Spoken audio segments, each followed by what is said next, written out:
Right, so someone's going festive with her food over here and is actually making the Irish flag. With Chinese food. With Chinese food. Keep that in mind.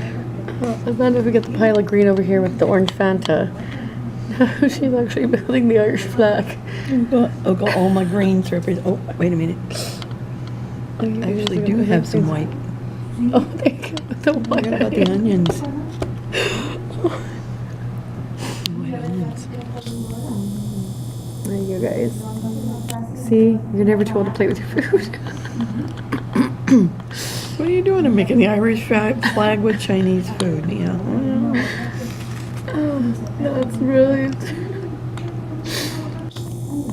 There you go, guys. There you go.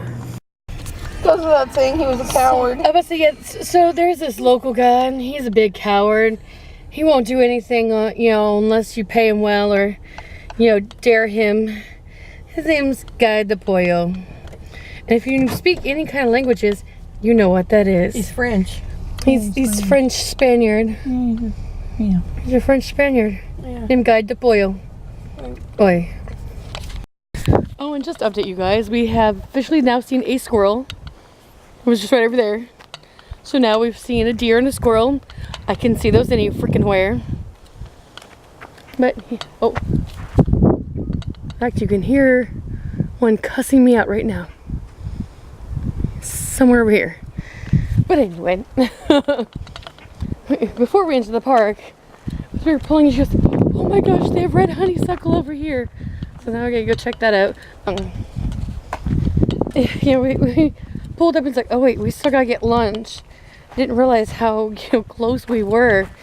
I was like, okay, it's just right up here. I'm like, what the crap?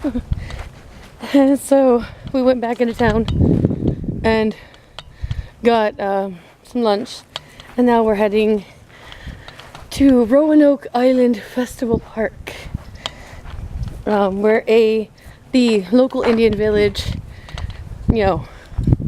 displays are, and where a really cool pirate ship is. So we're gonna go do. What do you know about red honeysuckle? It's red. This is the favorite of hummingbirds. They like red better than they do. Well, that's why the feeders tend to be red. Well, I feel at home with this music. That's for sure. Here we go, heading out. We got a film coming up, so we're gonna go down and see the Indian town, and then gonna come up and watch a cool little video. So, oh wow. Cooking. Champagne. Can't cook them too long, they've gone tough. Yeah. We got a little blackened.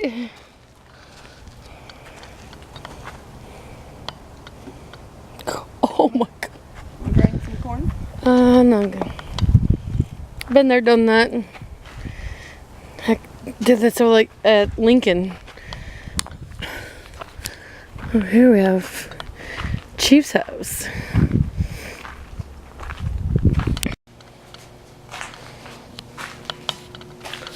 Black pearls.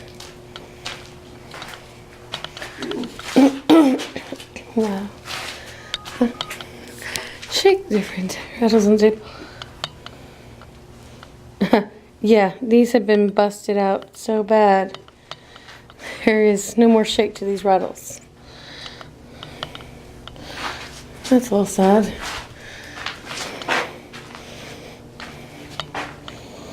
Ken gear. I beg your pardon? Ken gear. Oh. Ken gear. Vata Pantam. Now why is there an E on the... Watapantam. Why are they the old English spellings? Melon squirts. Oh my goodness. Macaque. You got that out of that? Macaque. My cock. Macaque. Okay. That's turkey wheat. Pecatawas. Okay, now where's the S in that? Pecatawas. Pecatawas. Like some of the languages just have extra. Pecatawas. That thing don't sound the way you think. Roanoke. That's a Roanoke. town around here. Wiconzer. Wiconzer.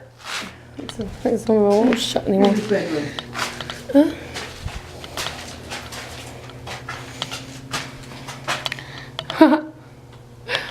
Apparently they do special viewing.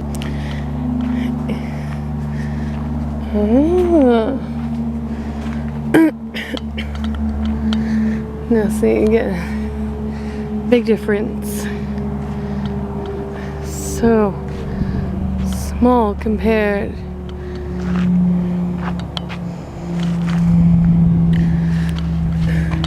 One of the big things is the Cherokee don't allow anybody else into their circle. You gotta be invited.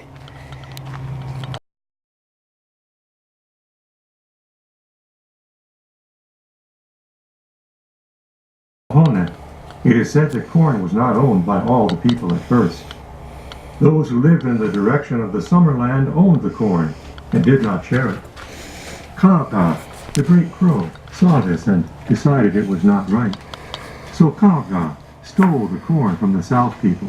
Great Crow flew from village to village, dropping kernels of corn for all the people to plant. Because Kaka, the great crow, brought the corn, all the crows think that they have a right to eat as much corn as they want. So when the corn first begins to ripen, many crows come flying in to take their share of the harvest. That is why our children have to keep watch on the fields to protect the corn. They make noise and wave their arms and throw sticks to drive those hungry crows away. If they did not do so, the great-grandchildren of Kaka would take all the corn. But because we remember who first brought corn to the people, we always leave some in the fields after the harvest, so that Kaka's great-grandchildren may have a share. The rays of the sun.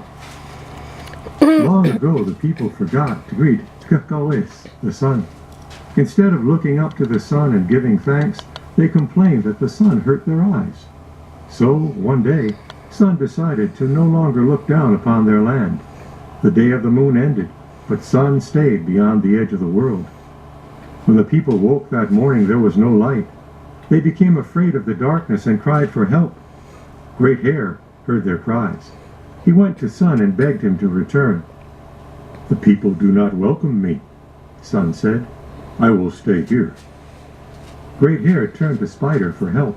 "Make a net for me," he said, and Spider did so. Great Hare threw that spiderweb net over Sun and pulled him back across the sky. As soon as Sun became visible to our people, they began to cry out words of welcome. Hearing those words, Sun changed his mind. "The people are glad to see me," he said. "As long as they remember to give me thanks each morning, I shall always return." Great Hare pulled the spiderweb net off the sun. Some strands, though, remained. We see them when sun shines through clouds. And as long as the people give thanks each dawn, Sun will bring them light. The raccoon. Raccoon's story. Long ago, our raccoon's face was not blackened. But our raccoon was the same then as he is now, always wanting to touch everything with his hands, and always walking around everywhere looking for trouble. One of the things he loved to do was to tease people and frighten them. So he would creep up on people at night and leap out at them to make them scream with fright. One night, a raccoon came creeping out of the forest and saw an old woman sitting alone by a small fire outside her yihakon. "Whoa," a raccoon said. "This is good. I will frighten her." Then he crept close to her, but the old woman had seen him coming. When our raccoon jumped up and made a great noise, that old woman threw a handful of hot ashes into his face. Our raccoon ran off and leaped into the river to wash his face off. To this day, our raccoon is always washing his hands and face in the river. But where those hot ashes struck him, his fur was blackened and remains so to this day. People see the blackened face of our raccoon And they say to their children, "You see what happens when you go looking for trouble?" Great Bear. Great Bear. It is the job of our warriors to protect the people. We remember it at this time of year whenever we look up into the sky. There we see in the stars the shape of Manguahayan, the Great Bear. Long ago, they say, Manguahayan lived and walked upon the earth. Great Bear was so large that he could swallow a lodge with one gulp. He was a great danger to the people, who feared that he would destroy us all. Among us in those days, there were 4 warriors who were great hunters. In the season of Takwitnok, when the leaves fall, they promised that they would punish Great Bear, kill or drive him away, so that the people would be safe. The Quigyong made circles of cornmeal and sprinkled grains of corn to see what Okios would tell them. They read the messages that these 4 warriors would be successful as long as they never gave up, but always continued on until they had succeeded. So those men sprinkled tobacco on the Paukorans, the sacred stone at the edge of their village. They washed themselves in the river as the sun rose and set out. Soon they found the giant footprints of the Great Bear. Seeing them coming, Great Bear became afraid and began to run, and the 4 warriors followed. Great Bear ran upriver to the place where the land rises and becomes rocky. The 4 warriors stayed close behind. Great Bear reached the mountains and began to climb, hoping to lose the hunters, but they continued on. The day ended, but they ran on by the light of the moon. They climbed higher, where flakes of snow sparkled on the dark mountain. At last, Great Bear began to tire. The hunters came close enough to throw their spears, and they killed him. Then one of them looked around. The lights of many fires sparkled all around them.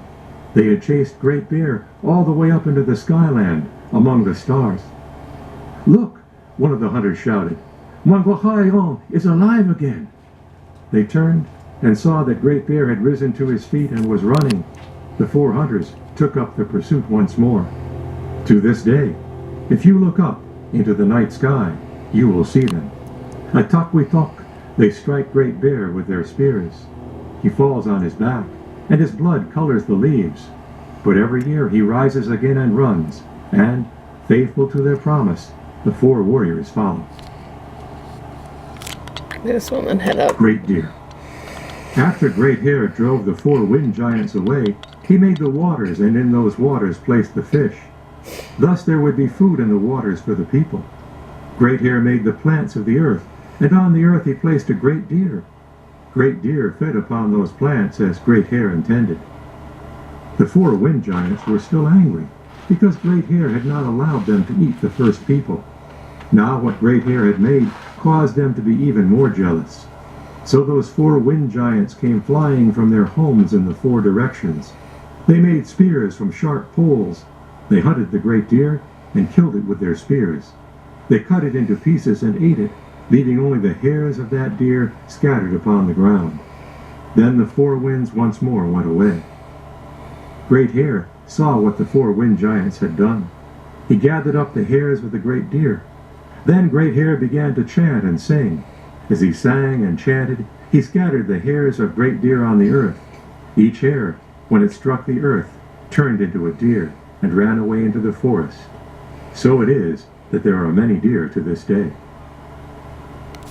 Guys, found another fur thing. Come here. Somebody just ate. But come here. No, the sunshine's over here. You come here. Hi, baby. Yeah, come here. You come here and pat me. Hello, gorgeous. You know, is that when I was at home? Oh, he's like, here, just pet me. I don't care. Ooh, nice color. You're pretty. It's like, excuse me. Oh, okay. You like my kitty, like earwebs? Oh, yeah.